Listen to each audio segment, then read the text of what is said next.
The phone call came on a Tuesday morning, the kind of gray, drizzly day that already felt heavy with unspoken things. It was my daughter, Sarah. Her voice was strained, tight. "Mom, it's Aunt Diane. She's at Mercy Hospital. It's not looking good. She's asking for you." A cold fist clamped around my heart. Diane, my younger sister. We hadn't been truly close in decades. Not since everything fell apart 40 years ago. A chasm had opened between us then, silent, deep, and full of shadows. We exchanged pleasantries at holidays, sent birthday cards, kept up appearances for the sake of the family. But the warmth, the trust, that had evaporated, leaving behind a polite, brittle surface. "Okay," I heard myself say, my voice sounding distant, unfamiliar. "Okay, Sarah, I'll come." The drive to the hospital was a blur of wet streets and automatic motions. Mercy Hospital, the name felt like a cruel joke. What mercy had life shown me back then? What mercy had Diane shown? I pushed the thought away, telling myself this wasn't the time. This was about duty, about closure maybe, about seeing a life flicker out and trying to find some grace in the ending. The air inside the hospital felt thick, sterile, smelling faintly of disinfectant and something else. Something like fear. Sarah and my son Mark met me near the elevators, their faces etched with worry. They hugged me, murmuring reassurances, but their eyes held a plea for peace, for no drama, for things to just end quietly. Diane's room was dim, the only light coming from the hallway and the blinking machines beside her bed. She looked impossibly small beneath the thin white blanket, her face gaunt, her familiar features sharpened by illness, her breathing shallow and labored. Her eyes, cloudy with pain medication, fluttered open as I approached. A flicker of recognition, maybe something more, crossed her face. She tried to lift a hand, impossibly frail. I took it automatically. Her skin felt like paper. Her voice, when it came, was a dry whisper, a rustle of leaves. "Carol?" I leaned closer. "I'm here, Diane." Her eyes searched mine, holding a desperation I hadn't seen before. "Carol, James." My breath caught. James. My James. The name still echoed in the empty chambers of my heart after 40 years. The vibrant, laughing man I was supposed to marry, the man who had inexplicably, cruelly broken my heart and disappeared from my life, only to reappear months later on Diane's arm. "What about James?" I asked, my voice barely audible.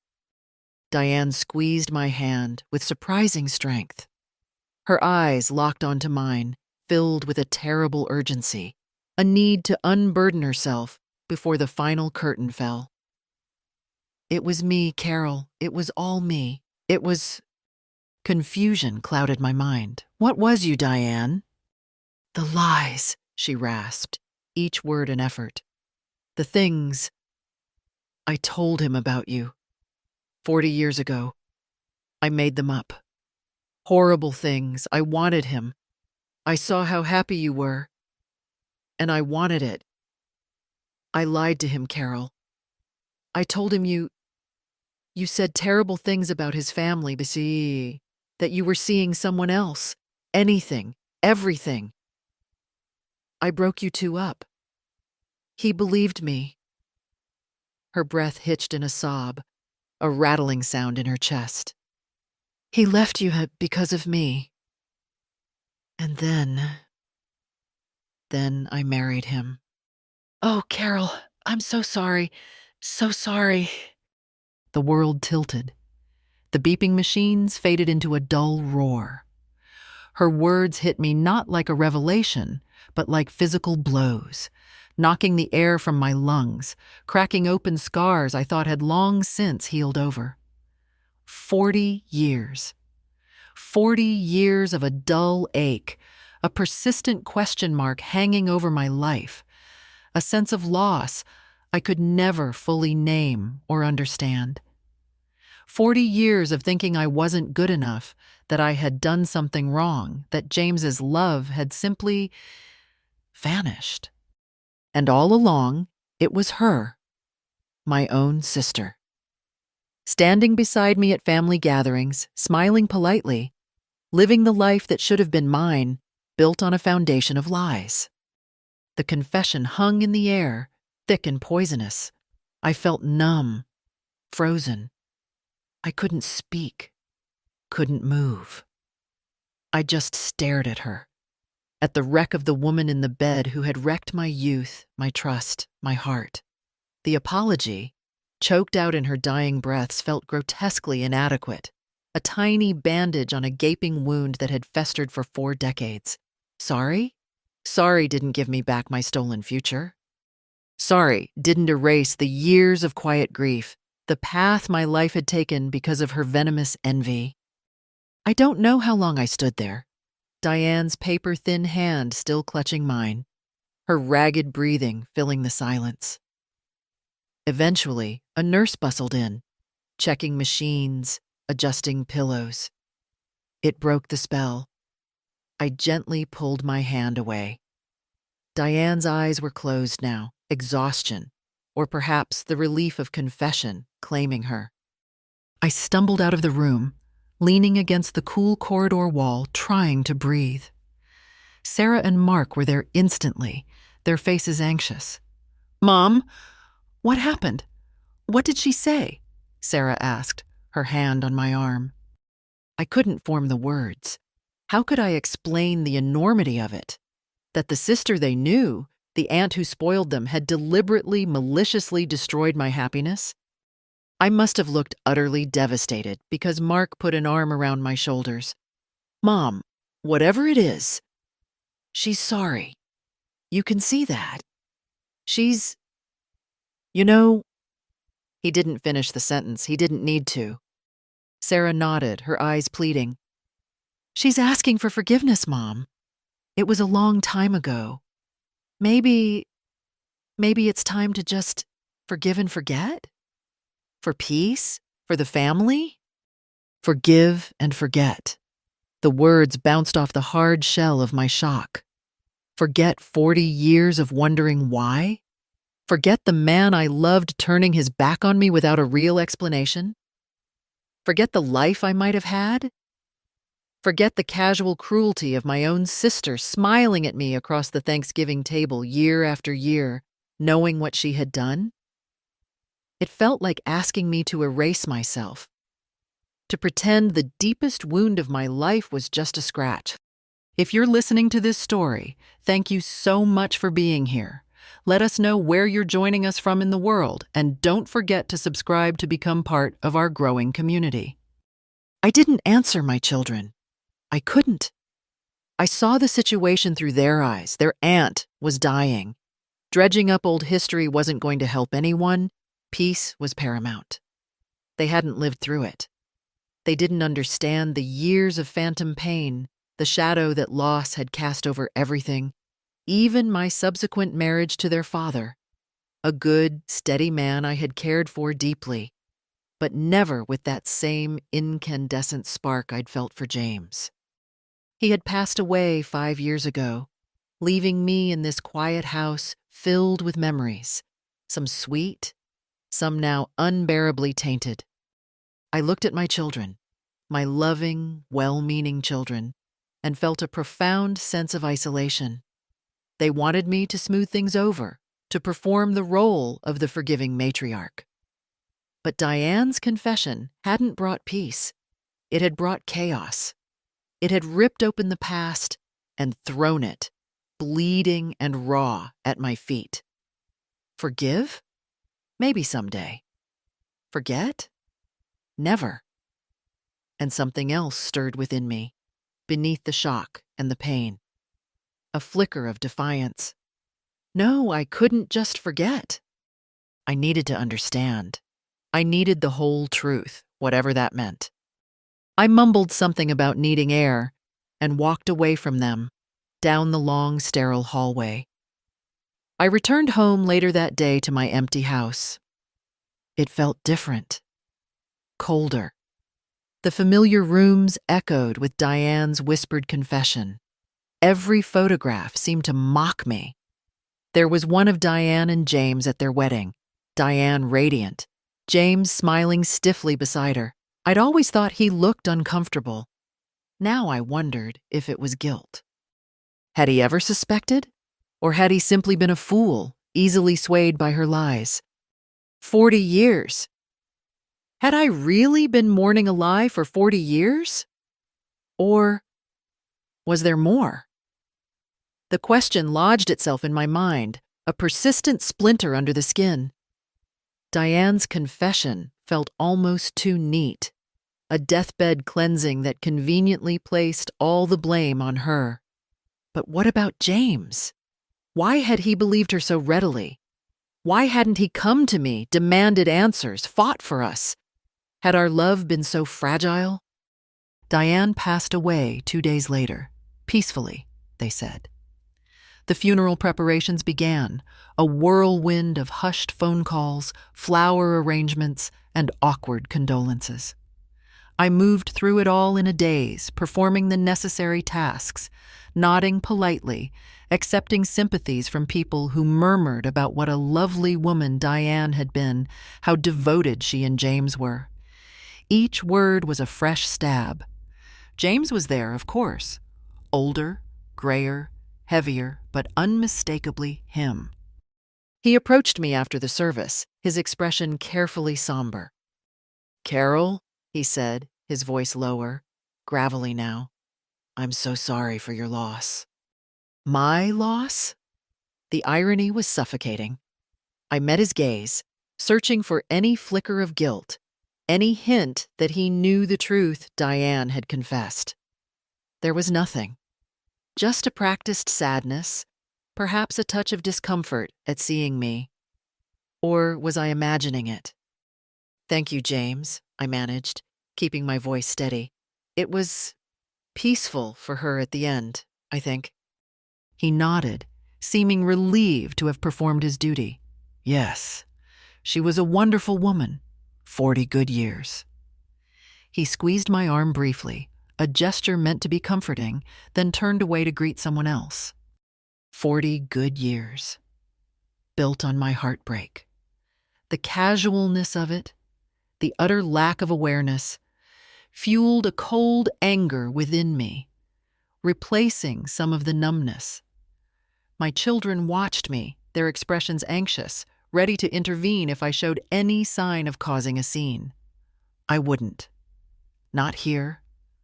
Not now. But the need to know, to understand the full picture, grew stronger. The weeks after the funeral crawled by.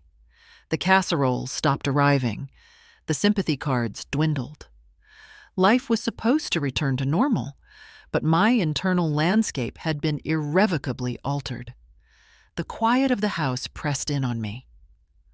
One rainy Saturday, unable to bear the echoing silence, I decided to tackle the attic. It was a task I'd been putting off for years. It was filled with boxes, trunks, forgotten remnants of lives lived. My late husband's things, the children's old school projects, my own relics from a past I now felt compelled to excavate. Dust motes danced in the weak light filtering through the single window. The air smelled stale, of old paper and time. I started sorting through boxes aimlessly, mostly just moving things around, my mind elsewhere. Old photo albums revealed pictures of a younger me, laughing, vibrant, often arm in arm with James. The pain was sharp, immediate. Then came photos of my wedding to Richard, my children's father. We looked happy, content. We had been. But the ghost of James, the ghost of what if, had always lingered. I found letters James had written me, filled with passion and promises. Promises he hadn't kept. Why? Why had Diane's lies been enough? In a heavy wooden trunk filled with my things from college and my early 20s, buried beneath stacks of notebooks and old sweaters, I found it. A clunky, portable cassette recorder from the early 80s. I vaguely remembered buying it, thinking I might record lectures, or maybe even keep an audio diary. I hadn't used it much. Beside it were a handful of cassette tapes in their plastic cases. Most were blank or labeled with music bands long forgotten. But one caught my eye. The label was handwritten, faded, but still legible, in my own youthful script. J. Aug. 84. J. James. August 1984. That was right before everything imploded. Right before he told me it was over, offering vague, hurtful excuses that made no sense. My heart began to pound, a frantic drum against my ribs. I remembered sometimes recording conversations, just snippets, thoughts aloud, trying to capture moments. Had I recorded something with James? Or about him? My hands trembled as I picked up the tape. It felt heavy, impossibly significant. What if it held nothing? Just music or silence? Or what if it held something else? The confession Diane gave felt incomplete. This tape, could it hold the missing pieces? A sudden, intense wave of fear and anticipation washed over me. I had to know. But the recorder itself looked ancient. Would it even work?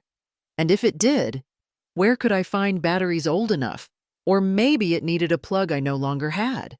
No, I needed a cassette player, a working one. Urgency propelled me down the attic stairs, the dusty tape clutched tightly in my hand. I needed to hear it. I needed to know what secrets that thin ribbon of magnetic tape held. What voice from the past was waiting to speak after 40 years of silence? What secrets did this dusty tape hold? Was I ready to hear them? Ready or not, I knew I wouldn't rest until I found out.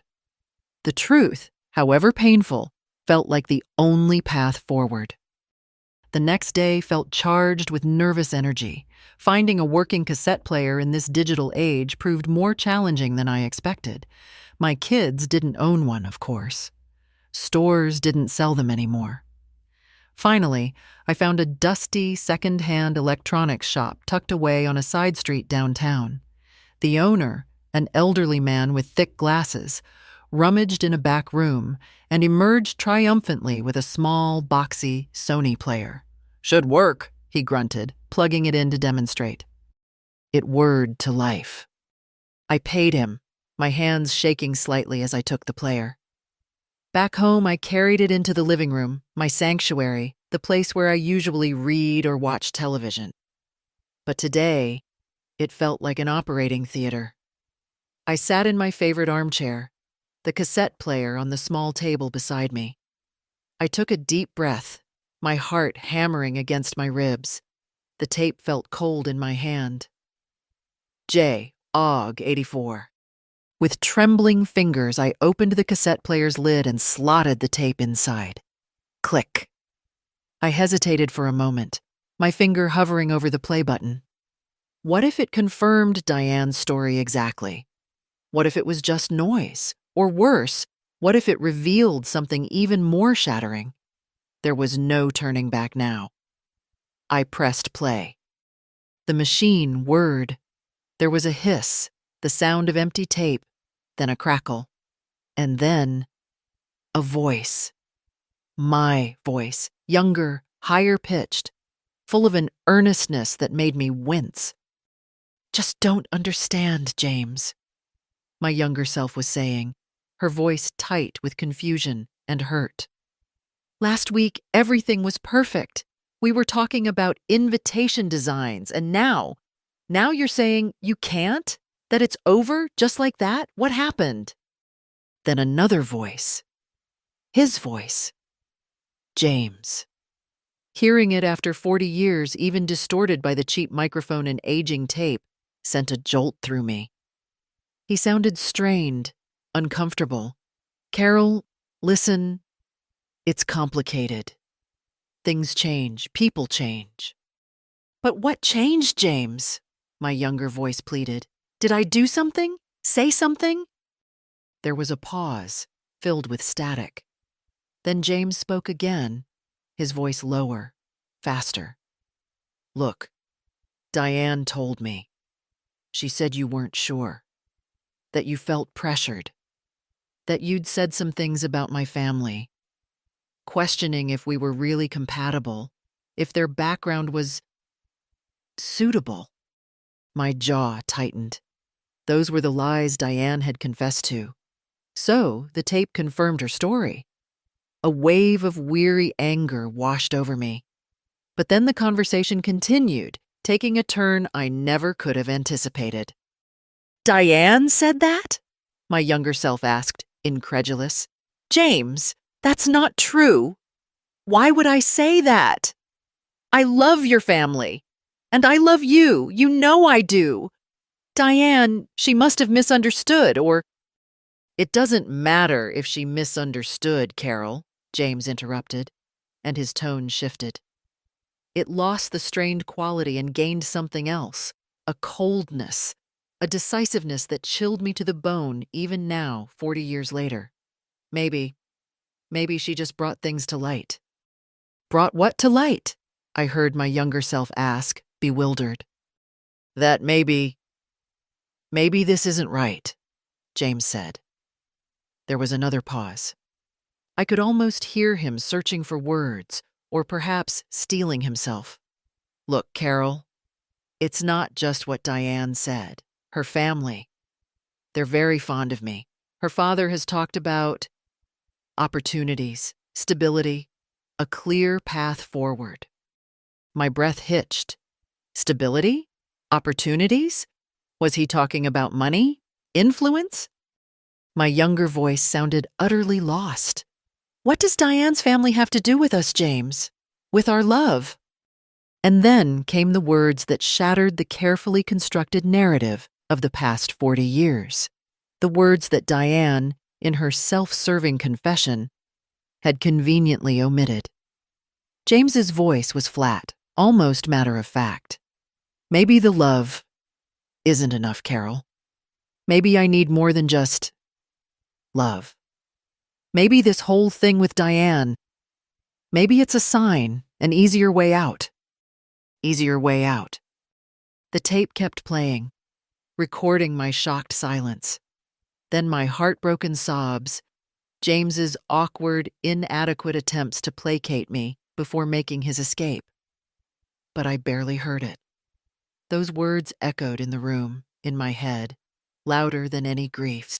An easier way out. Stability. It wasn't just Diane's lies. James hadn't been merely a victim of her deceit. He had been complicit. He had heard the lies, perhaps even suspected they were lies, but he had used them. He had used them as a convenient excuse to leave me, not because he believed I had betrayed him, but because Diane, or rather Diane's family, offered him something he valued more than me, more than our love. Money, status, an easier path. The betrayal wasn't just Diane's envy. It was James's weakness, his ambition, his cowardice. He hadn't fought for us because he didn't want to. Diane hadn't stolen him. He had willingly walked away, using her lies as cover. I sat there, frozen in my armchair, the tape recorder still whirring softly beside me. The shock was different this time. Colder. Deeper. It wasn't the fiery agony of betrayal by my sister. It was the icy, hollow ache of realizing that the great love of my life, the man I had mourned for 4 decades, had never truly loved me enough. His rejection wasn't born of misinformation, it was born of calculation. My sister's betrayal was cruel. But this this truth cut deeper, colder. What do I do now? Who was I mourning all these years? The image of James, the perfect man stolen from me, dissolved, replaced by the face of a weak, opportunistic stranger. The foundation of my adult life, built on that initial, devastating loss, crumbled into dust. The whirring of the cassette player eventually stopped, leaving behind a silence that felt heavier, more profound than any noise. I sat there for a long time, the weight of 40 years pressing down on me. But now it was a different kind of weight. It wasn't just the grief of loss. It was the crushing burden of disillusionment. The man I had idealized, the love I had enshrined in memory, was a fabrication. He was weak, calculating, and ultimately unworthy of the pedestal I had placed him on. Anger surged, hot and fierce, replacing the icy shock. Anger at Diane for her malicious envy, yes, but a deeper, colder anger at James for his self-serving betrayal.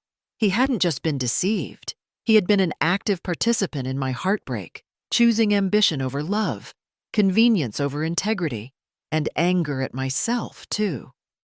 For being so blind, for mourning a fantasy, for letting that one event cast such a long shadow over my entire life, over my marriage to Richard, a man who had truly been kind and steadfast. Had I ever fully appreciated Richard because I was too busy nursing the ghost of a love that wasn't even real? The thought brought a fresh wave of regret. The house felt like a mausoleum, not just for Richard, but for the life I thought I'd lost, the Carol I might have been. I paced the rooms, the tape clutched in my hand like a verdict. What now? Should I confront James? Throw his spinelessness in his face after all these years? Play the tape for him? The image flashed through my mind, his carefully constructed facade crumbling, his shock, his denial. There was a brief, savage satisfaction in the thought. But then what? Would it change anything? Would it undo the past 40 years? No. It would just be another ugly scene, another entanglement with people who had already cost me too much peace. He had made his choice in 1984. He had lived with it, built his life upon it alongside my sister. Confronting him now felt pointless. It wouldn't heal me. It would only reopen wounds and pour salt in them, keeping me tethered to the very past I needed to escape. My children. Sarah called that evening, her usual check-in. "Hi, Mom. How are you holding up?" Her voice was gentle, laced with that now familiar undercurrent of caution, as if handling fragile goods. "I'm all right, honey," I said, the lie tasting like ash in my mouth. Good, she said, relief evident in her tone. Mark and I were talking. We know the funeral and everything brought up a lot of old feelings, but maybe now that Aunt Diane is at peace, we can all start to, move forward? Let bygones be bygones? Let bygones be bygones. The phrase struck me with violent force. My bygones weren't just bygones. They were lies, deceit, a stolen future, and a truth far uglier than even Diane had confessed. My children, in their desire for familial harmony, were asking me to swallow poison and pretend it was water. They couldn't see the depth of the chasm, the jagged edges of the betrayal, because I had never shown them. And now, with this new, colder truth revealed by the tape, the distance between their understanding and my reality felt immense, unbridgeable. "I found something, Sarah," I said, my voice flat. "In the attic, an old cassette tape." "Oh, like your old music?" she asked, oblivious. "No," I said quietly. "A recording, from August 1984, of James and me." There was a sudden silence on the other end of the line. "Mom, what are you saying? What was on it?" How could I explain over the phone? How could I convey the sickening shift in reality? It confirmed what Diane said, Sarah. But it was more than that. James. He knew she might be lying. He didn't care. He left because your Aunt Diane's family offered him stability, his word. Because leaving me was an easier way out. Another silence, longer this time. When Sarah finally spoke, her voice was hesitant, confused. Mom, are you sure? Maybe you misunderstood? It was 40 years ago. I didn't misunderstand, I said, the calmness in my voice surprising even myself. It wasn't the calm of peace, but the calm of absolute chilling certainty. I heard his voice, Sarah, his words. It wasn't just Diane. He chose to leave. He used her lies. Oh, Mom, she breathed, sounding distressed but also, perhaps, overwhelmed. That's awful. But what does it change now? They're both… Well, Aunt Diane is gone. Does digging this up help anything? Her reaction, though perhaps understandable, felt like a dismissal. It plunged me into that dark place, that feeling of utter isolation. They didn't get it. They couldn't. They saw it as ancient history, a disruption to the present peace. They didn't see it as the key, the final missing piece that explained the trajectory of my entire adult life. I felt utterly alone, adrift in a sea of my own history, with no one on the shore who truly understood. The grief for the love I thought I lost mingled with the bitter realization of James's true character and the loneliness of carrying this knowledge by myself. I felt like a fool mourning a ghost while the real man was shallow and calculating. I felt unseen by my own children, trapped in a narrative they wanted me to forget.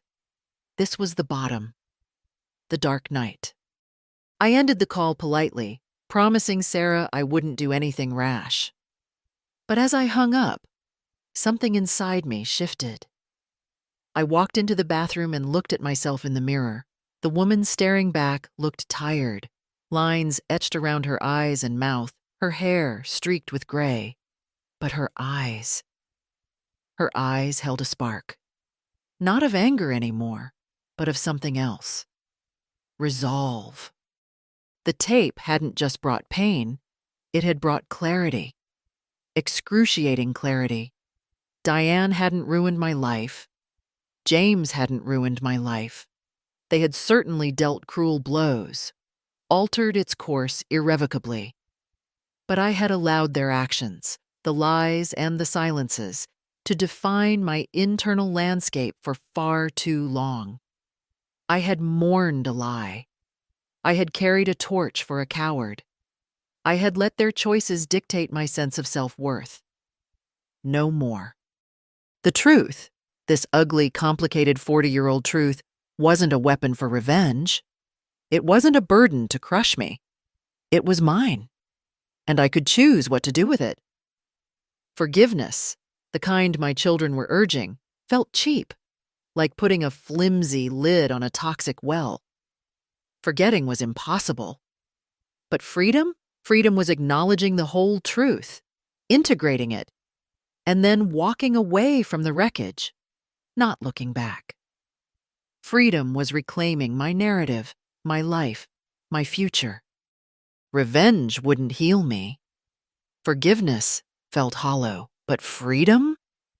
Freedom was something I could claim for myself. And it started now.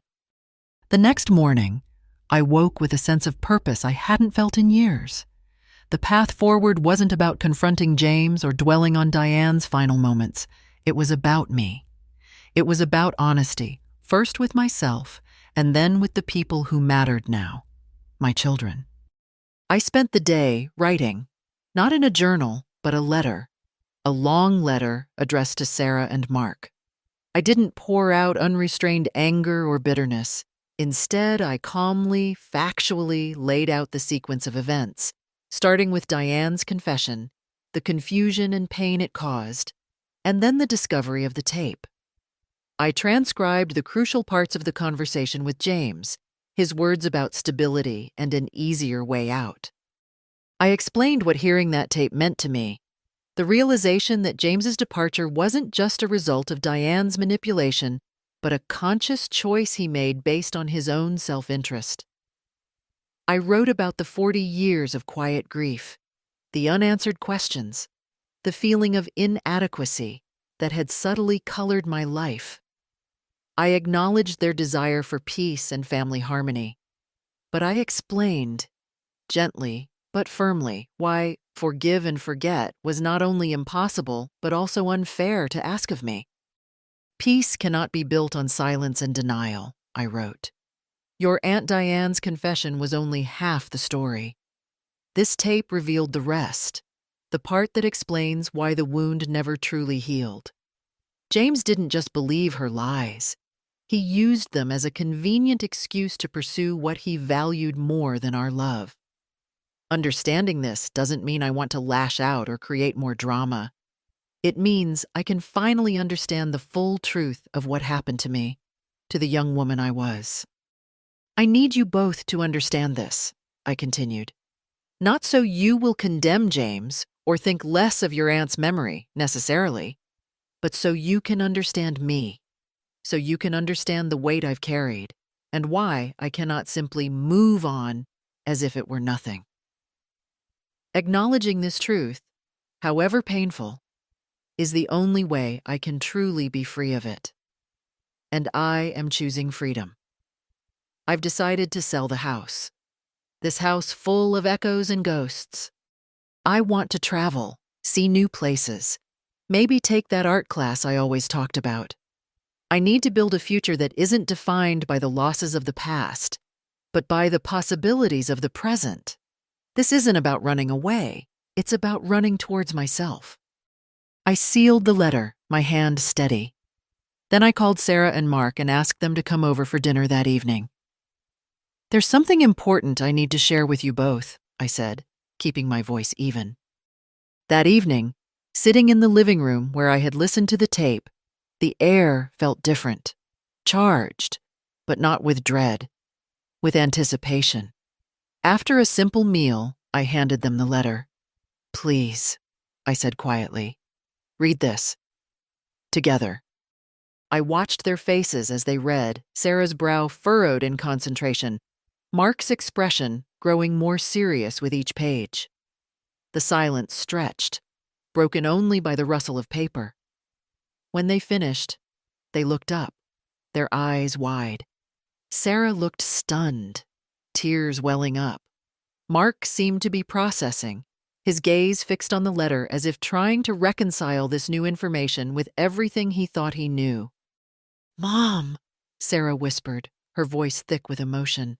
I had no idea. We had no idea. We just thought, oh, Mom, I'm so sorry. We were pushing you to forget something that was so much worse than we imagined. Mark cleared his throat, his usual pragmatism replaced with a quiet gravity. She's right, Mom. We didn't understand. Hearing his actual words, an easier way out, that's incredibly callous. I understand now why this cut so deep, why you couldn't just let it go. We should have listened better. He looked genuinely remorseful, and in that moment, a bridge formed between us, stronger than before, built on the uncomfortable ground of truth. It's okay, I said, and I meant it mostly. You couldn't have known the whole story, but now you do. I don't need you to hate James or hold on to anger for Diane. I just needed you to see me, to understand what I lived through. And the house? Sarah asked hesitantly. Selling it? Traveling? Yes, I affirmed, a smile touching my lips. It's time. Time for a new chapter. One written by me. The conversation that followed was different from any we'd had before. They asked questions, not out of morbid curiosity, but out of a genuine desire to understand. They expressed support for my plans, offering help with packing, planning, anything I needed. The awkwardness dissolved, replaced by a newfound respect, a deeper connection.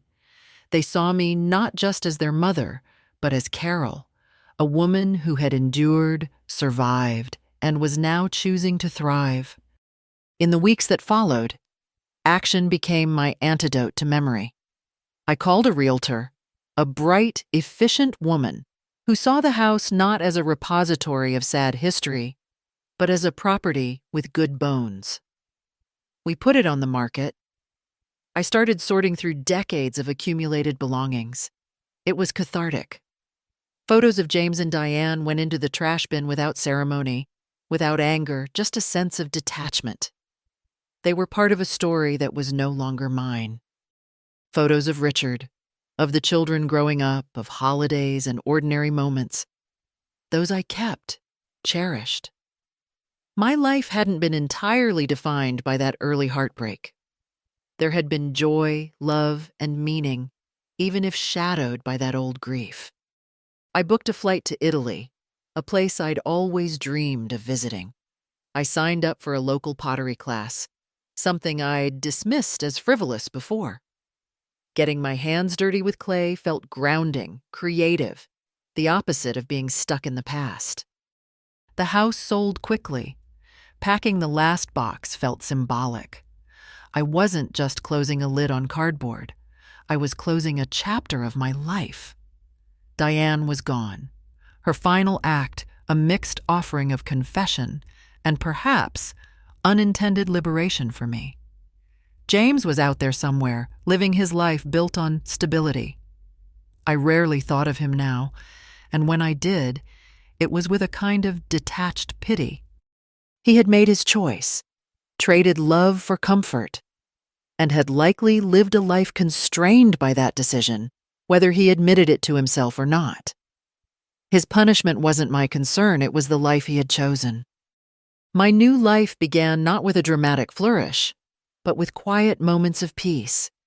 Sitting at a cafe in Florence, sketching the Duomo in a notebook, feeling the spinning clay take shape under my hands in the pottery studio, laughing with the other students. Receiving postcards from my children, filled with genuine warmth and encouragement. I learned to be Carol again. Not Carol the jilted fiancée, not Carol the grieving widow, but just Carol. A woman exploring the world and her own potential, finally free from the ghosts of 1984. The pain of the past hadn't vanished entirely, scars remain, but it no longer held power over me. It was integrated, understood, and ultimately left behind. I had found peace, not through forgiveness exacted or forgetting enforced, but through the liberating power of truth and the courage to rewrite my own ending. My value wasn't determined by who had loved me or left me 40 years ago. It was determined by me, here, now, living my life fully and freely. Thank you for walking this journey with Carol. If her story resonated with you, please give this video a thumbs up. Share your thoughts in the comments below and subscribe for more stories about finding strength in truth. We look forward to seeing you in our next video. Goodbye for now.